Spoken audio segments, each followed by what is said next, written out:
Hey guys, it's Passive Income Project here. Welcome back to my channel. I want to talk about real estate investing today. It'll be my second project. My first project was on investing in cryptocurrencies. And I bought some Bitcoins and Litecoins. And I'll link the video up here to show you guys how I did that. And for the next few days, I'll probably upload a video on how I'm doing with that. So real estate investing, I consider myself an average Joe, and I just wanted to find out, as an average Joe, what are the opportunities that are out there for me. So here are some of the options that I found. One is crowdfunding, and two was buying a property,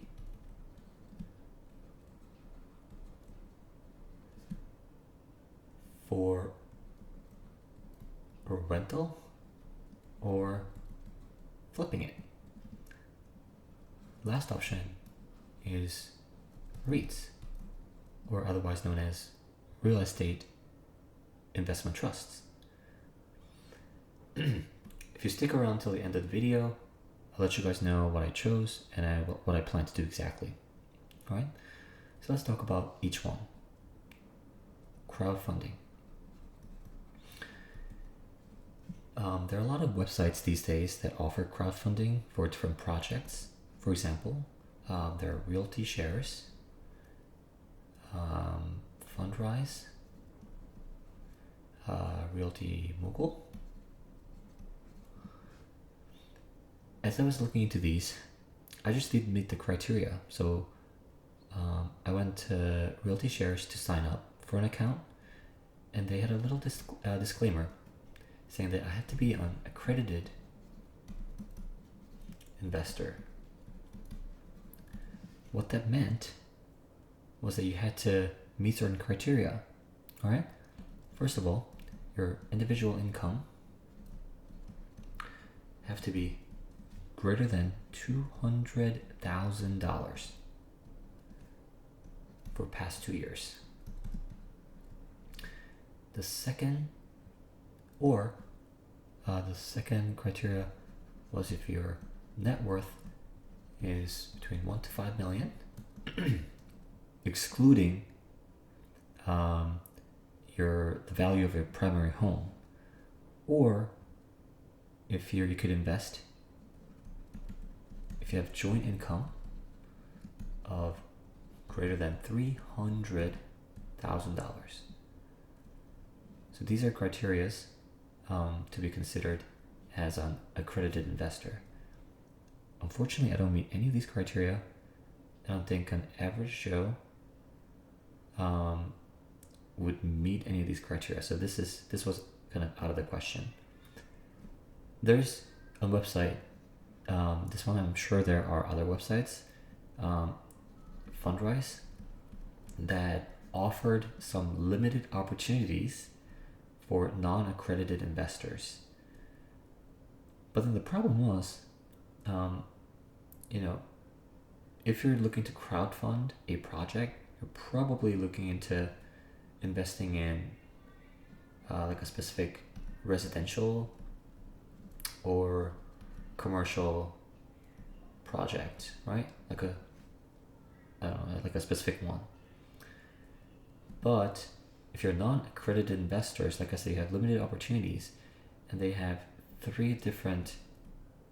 invest your money into 3 different E-rates.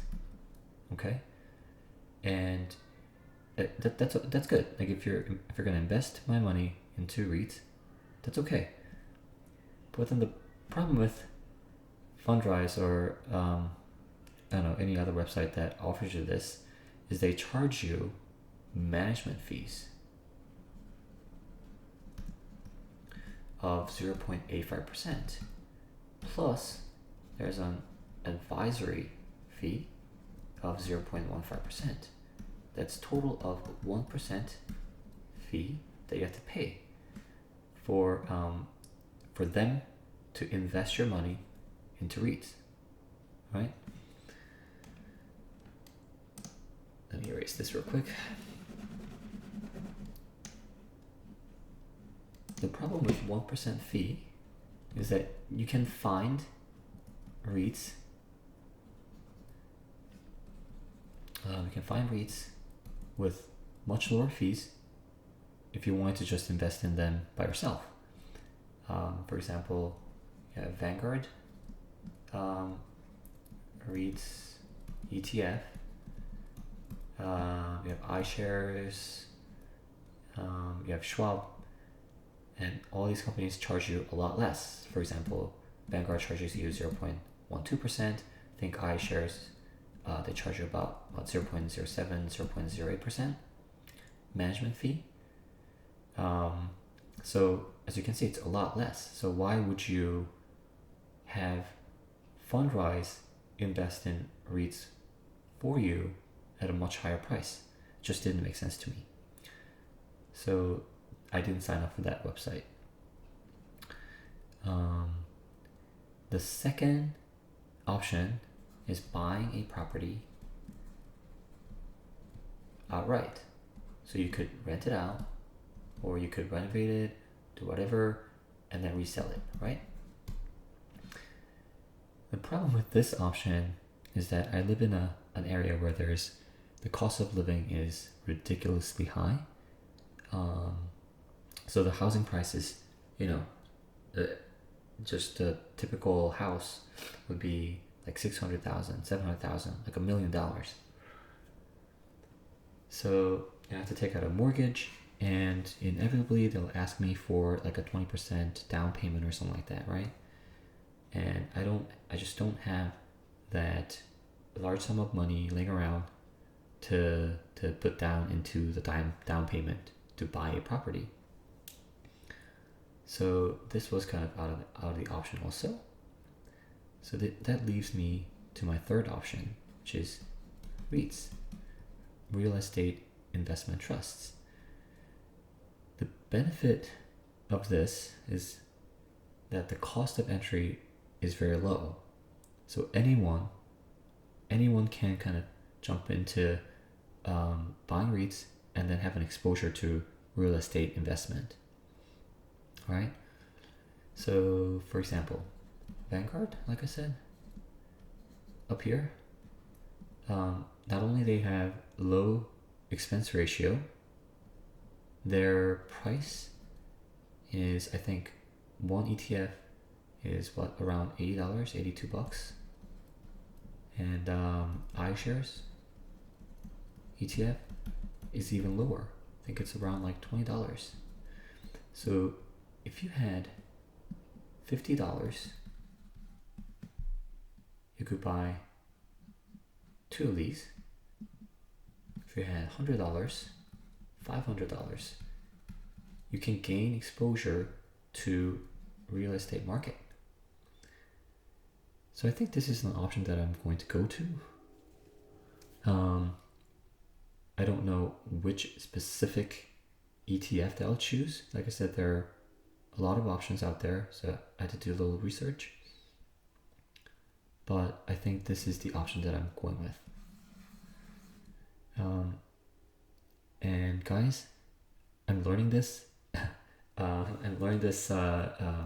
I go. So if you guys know any other opportunities, please let me know. Comment down below. And especially this one, like option number 2, buying a property with little, kind of like little to no down payment, then please let me know. I just don't know how to do it. If you guys let me know, that'd be great. I just wanted to communicate with subscribers, and I'll let you guys know something that you guys probably didn't know, and you guys let me know some of the stuff that I don't know. So we'll kind of go through this together. All right. Thank you so much for watching. See you guys in the next video.